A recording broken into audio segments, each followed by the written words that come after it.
Resident doctors of the LAUTECH University of Technology Teaching Hospital Ogbomoso on a protest walk. This is an exercise they have tagged a walk to save 1 million lives to call government's attention to the proper funding of the hospital.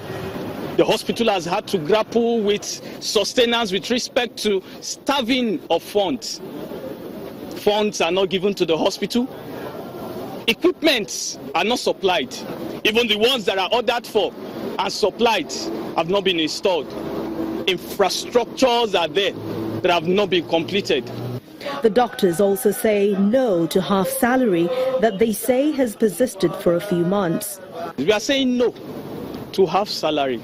We are saying no to commercialization of health, because the implication of this decision of the state government would mean that that pregnant woman, that infant, that neonate, that child under 5, that elderly man, our fathers, our mothers that look up to LAUTECH Teaching Hospital to get affordable health would no longer be able to financially access it.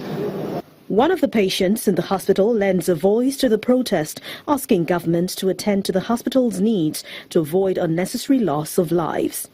If the government didn't do something about it, a lot of patients will die, because it's not everybody that have opportunity to go to private hospital.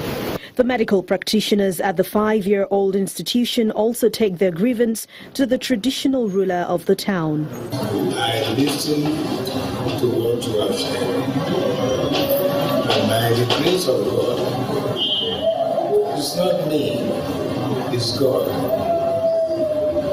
God will take care of everything. As the protest winds down, residents of the state say they are hoping that the Oyo State government will rise to the occasion and ensure that the doctors, as well as the medical facilities, receive utmost attention.